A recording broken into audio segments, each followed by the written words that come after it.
şimdi.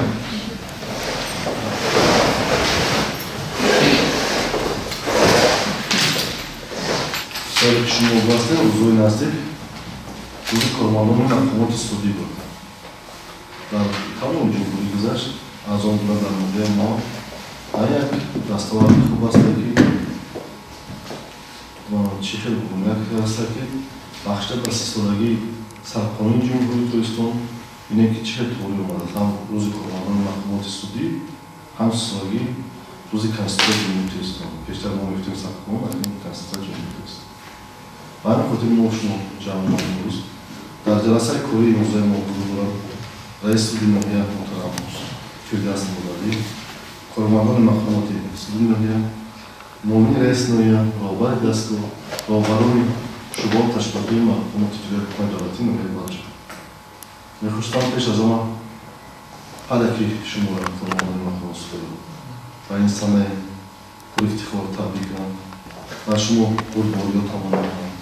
Dosti mahkamati Sudinah mahkamati yazdığı ama peş o zaman var ki hala on parmağını mişat, hala on kodisoyu ki mişat mardum, aslan dilum, niyatçım başımaz. O vari ciddi başımı durar. Başı fotur ki şumu halkında hasta.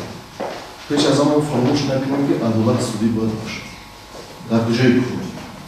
Vada kadro masabı kurum ekneyim ama ne şumu az ondan formadan mahkum çiziyor kontrolükler vereceğiz diyorlar. Odan verelim kanunu koyuyoruz.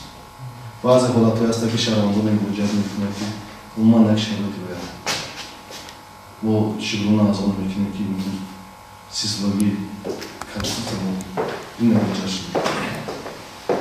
Barobari yine bir lohe barjun, hırzulda istiklolası çıkaran dastalarda ümmetin. Eğer o şunu kiosk basalı peşinkini tamamen simoyunu yanına gerçekleştirdi. Alake hami mardum ekidar nuhiya zindagi mekina alake xıçun gerçekleştirdi bininde tazi guftoşun, raftoşun, fahmişun gerçekleştirdi. Sonra peş bu da müşkül yok.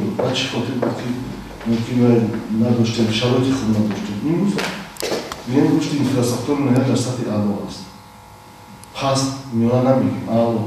Varı küçük olarak esas günün akser konulara bir merkez mekinin mu biz çok saat bağlı oluyor. O doğru. İn biter yok ki konuyu sıkıntı ki böyle hayatı hizmetçini devleti duruyor. Dalga şartlarını kamasınız ki. Nakşo bir istiyoruz. Çıkar ki mümkün bu karar resmiyet sat Panjab dedi şu ki müdüre başta ben Sipansori istiklal devleti cumhuriyeti.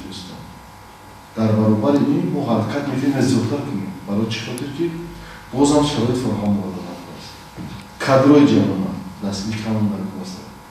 Un kiloy koy ki hasta derece kokar az bu tecrübe uzman gibi tutanlar koysa. Korum tutanlar koysa. Ki asas anamın kabul Konstitusiya Cumhuriyet Öztürk'ün şunu müdürü mu soruyor sonra çok kabul kaldı. Orayı pursuit ünlü. Daha önce hemen de bu bayanlarıyla ki beğenmemiş.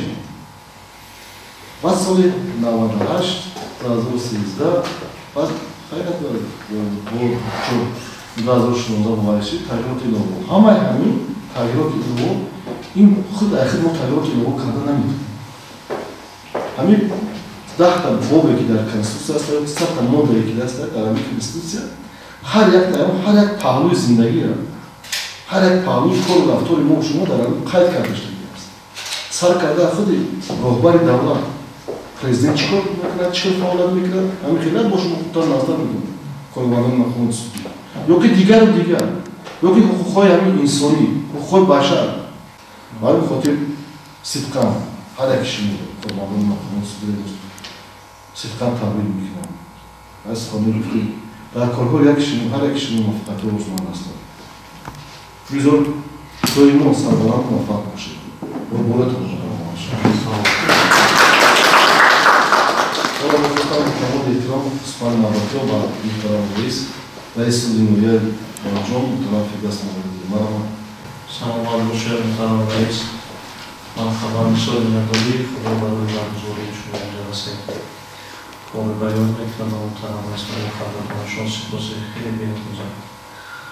پس از به دست آوردن استقلالیت دولت جمهوری تاجیکستان قبول این سند تغییرساز و خیلی مهم سرمایه‌گذاری برای دولت ملت تاجیک خیلی رویداد مهم و تاریخی و از هر لحاظ برای این دولت و این ملت سرنوشت‌ساز بود.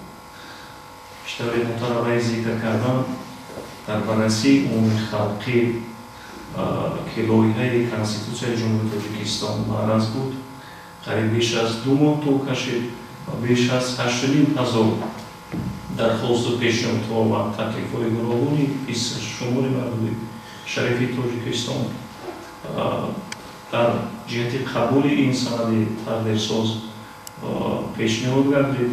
پس از آموزش و بررسی پیشنهاد و تکلیف‌های ذکر گردیدن کمیسیه با صلاحیت تأسیس داده شد. این کمیسیه مذکور عبارت از متخصصان سیاسی بیان می‌دهیم سیاست شناسان، حقوق‌شناسان کسبی دیگر نفرانی که دیگر موسیقی و همزمان نمایندگان دولت‌های مترقی که در تجربه خود قبول کنسای پیش رو نیز همچون یک و نمایندگی داشتن در این کمیسیه دیوسته شرکت داشتن، نزدیکی داشتن. کنسیل قبول کردید. کنستیتوسیایی که قبول کردید برای این دولت ملت طبق ذکر نمودیم از آن لحاظ تغییرساز بود که پیش از همه در کنستیتوسیای حقوق و آزادی انسان شهروند ارزش عالی اعتراف کردید. از لحاظ دیگر مستقلیت حاکمیت سودی دو پرتگی از یابی کردن پروان کشور یعنی تجزیه حاکمیت دولتی در آن مطلب کامل مشخصا مقرر کردید و این توانست که تاجیکستان رو در عرصه بین‌المللی بازم معرفی کنند در برابر آن دستاوردهای از لحاظ اقتصادی، اجتماعی و فرهنگی. همزمان تاجیکستان رابطه‌های دیپلماتیکی خویش رابطه‌های بسیار جانبه خود را با جامعه جهانی مثلا با بیش از 160 دولت دنیا برقرار نمود. دوستان عزیز، من فکر می‌کنم که در جلسه دیروز همه پهلوها و واسه با تاریخ قبول کنسیل و دستاوردهای بی‌نظیری که در این دوران روی کار آمده البته گمان می‌کنم محترم رئیس و دیگر شما ذکر نمودند گفتم نمیگذارم از فرصت مناسب استفاده بوده هر یک شما را در شخص شما پولیس و کنونی این دیاری کنم باید مجموع با این روزی مقدس و تاریخی صمیمانه مبارکباد میگم و شما پیش از سلامتی و دوام عمری دراز روزگاری خوش و با سعادت و سرزمین تاجیکستان صلح و ثبات پا و جلو تمنا میکنم. سپاسنامه با مقصد قدردانی و برای سهم ارزنده داشتن در رشد مقامات سودی و حس بلند مسئولیت اجرا نمودن وظیفه‌های خدمتی مناسبت خوب با اهل جامعه تربیت کادرهای جوان و مساعدت در بلندبرداشتن معرفت حقوقی اهالی و دیگر نهادهای دولتی جمعیتی فردوس موعودعلی رئیس سود ناحیه بلجوم بخشیده با 30 سالگی قبلی کنستیتوسیای جمهوری تاجیکستان و سپاسنامه رئیس ناحیه بلجوم سرفراز گردانده شود.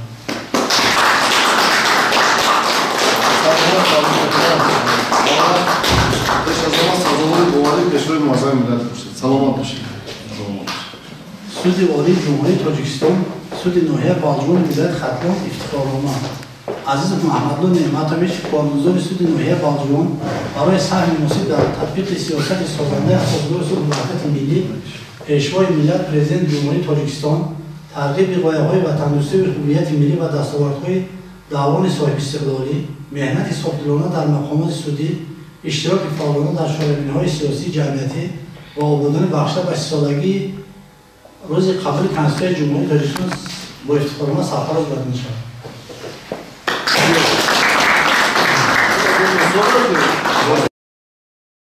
مبارک باشد.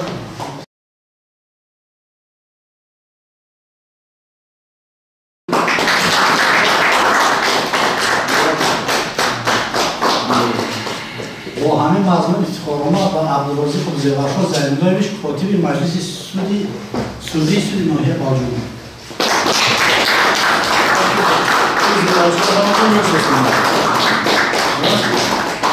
وقتی که همه وزنی در سر همیه مولا گوشه فرما با شیرک سیحال سیدالور رستوی سودی نوحیه بالجوان مولا گوشه سو بچه چرکونی ما بواردم که بازم دستمازدوی نودن دوید میشه مولا گوشه شما سپاسنامه بگداده عبدالرحمن محمد شریف کتبی مجلس سودی نوحیه بالجوان برای سهم مناسب در تطبیق سیاست سازنده اساسگذار صلح و وحدت ملی پیشروی پرزیدنت جمهوری تاجیکستان تبدیل به اعلای وطن‌دوستی و هویت ملی و دستاوردهای دعوان سیاسی استقلالی مهنت صادران در مقامات سودی اشتراک فعالان در شورابی‌های سیاسی جمعیتی و عبودان بخشیده و 30 سالگی روز قبول کنسول جمهوری تاجیکستان با سپاسنامه سرفراز گردانده می‌شود. همه کاری وزیر و فیلم کتی میکنه ها نایس بسیاره همه مردم سپاسنامه با حکمت‌گزار سفرعلی حبیب‌الله کتبی مجلس سودی نوحیه بالجوان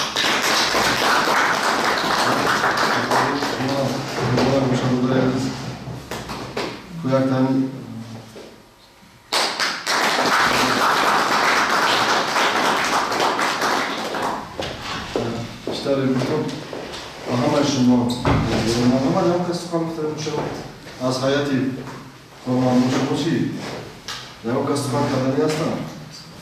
Muhtaram Rais, bu minnatdori sani bori digar ashmoni biroz medone ba ishurshoni gironi biroz medone rozi qabuli kan se jumtusom ba hamay bu muborak